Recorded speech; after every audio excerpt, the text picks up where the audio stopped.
Hi అండి, welcome to my channel Shravani spicy kitchen. నేను మీ శ్రావణి.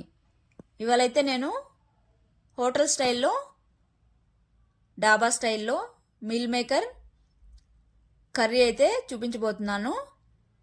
అబ్బా, మీల్ మేకరా అనగానే వీడియో బ్యాక్ వెళ్ళిపోయి ఉంటుంది కదండి. చాలామందికి ఇష్టం ఉండదు అనుకుంటాను మోస్ట్లీ, కానీ నాన్ వెజ్ కంటే ది బెస్ట్గా ఉంటుంది ఇదైతే. ఎందులో తిన్నా, రోటీ కానీ రైస్ కానీ నాన్ ఎందులోకి తిన్నా చాలా ఎమ్మీగా ఉంటుంది. ఇలా అయితే ఒకసారి ట్రై చేసి చూడండి. నచ్చని వాళ్ళు కూడా మళ్ళీ మళ్ళీ తినాలనిపించేంత విధంగా ఉంటుంది. అందులోని ఇది హెల్దీ కూడా, ప్రోటీన్ అనేది ఎక్కువగా ఉంటుంది, కొలెస్ట్రాల్ ఫ్యాట్ అనేవి లోగా ఉంటాయి. సో డయాబెటిక్ వాళ్ళకు కూడా చాలా మంచిది. తప్పకుండా అయితే ట్రై చేయండి.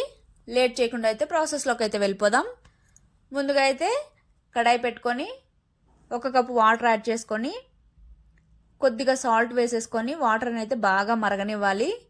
ఈ విధంగా మరిగిన తర్వాత అయితే మంటను సిమ్లో పెట్టేసుకొని 1 కప్పు మీల్ మేకర్ వేసేసుకొని 2 మినిట్స్ కుక్ అవ్వనివ్వాలి. ఈ విధంగా చేయడం వల్ల ఇందులోని రా స్మెల్ అంతా వెళ్ళిపోతుంది. అలానే కొద్దిగా సాఫ్ట్గా కూడా ఉంటుంది తినేటప్పుడు అయితే. ఇవి కుక్ అయిన తర్వాత స్టవ్ ఆపేసి మొత్తం స్ట్రెయిన్ చేసేసుకొని కూల్ వాటర్లోకి ట్రాన్స్ఫర్ చేసేసుకోవాలి. ఈ విధంగా ట్రాన్స్ఫర్ చేసేసుకున్నాక కొద్దిగా చల్లారిన తర్వాత ఇందులో ఉన్న వాటర్ని మొత్తం ప్రెస్ చేసుకుంటూ బాగా స్క్వీజ్ చేసేసుకొని ఒక ప్లేట్లోకి తీసేసుకోవాలి. అలానే వాటర్ వేస్తే అస్సలు బాగోదు, కాబట్టి బాగా ఈ విధంగా వాటర్ అనేవి ఏం లేకుండా స్క్వీజ్ చేసేసుకొని ఒక ప్లేట్లోకి పక్కన పెట్టేసుకోవాలి. నార్మల్గా అయితే ఒక బౌల్లోకి వేడి నీళ్ళు వేసేసుకొని సోక్ చేసేసుకుంటారు. ఆ విధంగా అయినా చేయొచ్చు. కాకపోతే తినని వాళ్ళైతే ఈ విధంగా చేయడం వల్ల కొద్దిగా సాఫ్ట్గా ఉంటాయి, అలానే తినడానికి కూడా టేస్టీగా కూడా ఉంటుంది. ఈ విధంగా స్క్వీజ్ చేసేసుకున్నాక మొత్తం ఈ విధంగా కట్ చేసేసుకోవాలి చిన్న చిన్న ముక్కలుగా. ఇక్కడ సైజ్ అనేవి కొద్దిగా పెద్దగా ఉన్నాయి, అందుకే ఈ విధంగా చేసుకుంటున్నాను. ఈ విధంగా కట్ చేసేసుకున్నాక పక్కన పెట్టేసుకొని ఇప్పుడైతే ఇవి రోస్ట్ చేసుకోవాలి. రోస్ట్ అంటే మరీ రోస్ట్ కాదు, జస్ట్ ఉప్పు కారం అనేది పట్టేంత వరకు ఫ్రై చేసుకుంటే సరిపోతుంది. కడాయి పెట్టుకొని కొద్దిగా ఆయిల్ వేసుకొని ఇందులోనే పసుపు, కారం, ఒక చిటికెడు సాల్ట్ వేసేసుకొని కొద్దిగా మిక్స్ చేసేసుకున్నాక ఇందులోకి మనం కట్ చేసి పెట్టుకున్న మీల్ మేకర్ని వేసేసుకొని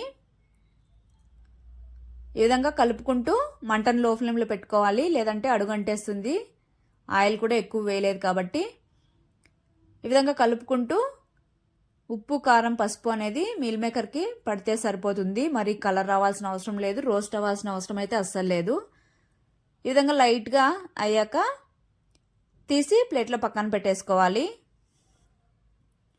ఇప్పుడైతే ఒక మిక్సర్ జార్ తీసుకొని కొద్దిగా చెక్క, 3 లవంగాలు, ఒక 2 ఇలాచి, అలానే ఒక 2 పచ్చిమిర్చి,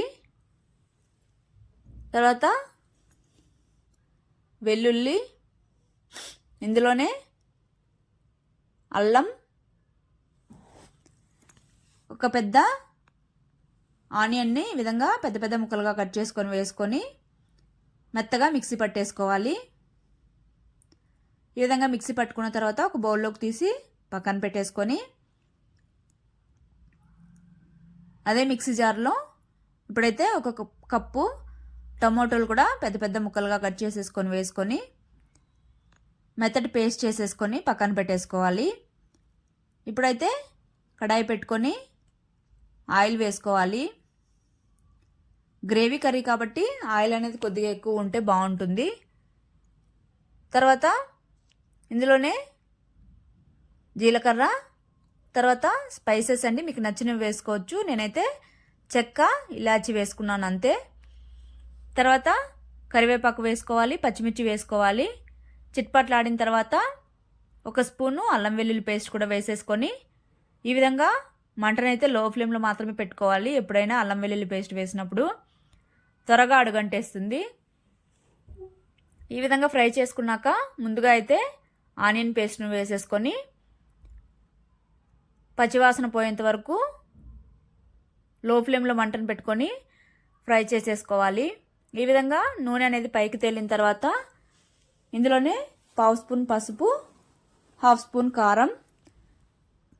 కారం కూడా అడ్జస్ట్ చేసుకోండి. ఆల్రెడీ మనం పచ్చిమిర్చి వేసాము, తర్వాత సోయా చంక్స్ కూడా ఫ్రై చేసుకున్నాం కాబట్టి. తర్వాత ధనియాల పొడి, వేయించిన జీలకర్ర పొడి కూడా వేసేసుకొని మసాలాలన్నీ మాడిపోకుండా పచ్చివాసన పోయేంత వరకు ఈ విధంగా కలుపుతూ ఫ్రై చేసేసుకోవాలి. ఈ విధంగా అయితే ఫ్రై అయిన తర్వాత మనం మిక్సీ పట్టుకున్న టమోటో పేస్ట్ను కూడా వేసేసుకొని ఈ మసాలా టమోటో కూడా మిక్స్ అయిపోయి, టమోటో అనేది పచ్చివే వేసాం కాబట్టి రా స్మెల్ అంతా వెళ్ళిపోయేంత వరకు మిక్స్ చేసుకుంటూ ఫ్రై చేసుకోవాలి. ఇందులోనే రుచికి తగినంత సాల్ట్ కూడా వేసేసుకోవాలి. సాల్ట్ కూడా ఆల్రెడీ సోయాలో వేసాము, అలానే ఆనియన్ ఫ్రై చేసినప్పుడు కూడా వేసాం కాబట్టి చూసుకొని వేసుకోండి. తర్వాత మసాలా మొత్తం ఫ్రై అయిన తర్వాత మీల్ మేకర్ని కూడా ఇందులోకి వేసేసుకొని 2 మినిట్స్ బాగా ఈ మసాలాలోనే ఫ్రై అవ్వనివ్వాలి. ఫ్రై అయిన తర్వాత కొద్దిగా వాటర్ యాడ్ చేసుకొని మిక్స్ చేసేసుకొని కుక్ అవ్వనివ్వాలి. ఇక్కడైతే ఒక మిక్సర్ జార్ తీసుకొని 1 స్పూను పాల మీద మీగడ ఉంటుంది కదండి, మీగడ 1 స్పూన్ తీసుకొని ఒక 5 జీడిపప్పులు వెన్నీళ్ళలో నానబెట్టుకున్నాను ఆల్రెడీ. ఇవి కూడా వేసేసుకొని ఈ విధంగా మెత్తగా మిక్సీ పట్టేసుకోవాలి. ఇప్పుడైతే మసాలా కూడా బాగా ఫ్రై అయిపోయింది. ఇందులోకి మనం మిక్సీ పట్టుకున్న జీడిపప్పు పేస్ట్ కూడా వేసేసుకొని ఒకసారి మిక్స్ చేసేసుకొని మూత పెట్టుకొని 3 మినిట్స్ కుక్ చేసుకుంటే సరిపోతుంది. ఈ విధంగా మీగడ అనేది అలానే జీడిపప్పు వేయడం వల్ల చాలా అంటే చాలా టేస్ట్ అనేది ఉంటుందండి. తర్వాత చివరిగా అయితే కసూరి మేతిని ఈ విధంగా నలిపేసుకొని వేసేసుకొని మిక్స్ చేసుకొని 1 మినిట్ కుక్ అయితే సరిపోతుంది. చాలా అంటే చాలా టేస్టీగా ఉంటుందండి. తప్పకుండా అయితే ట్రై చేయండి. మరిన్ని వీడియోస్ కోసం అయితే మన ఛానల్ అయితే సబ్స్క్రైబ్ చేసుకోండి. Bye. Thank you for watching.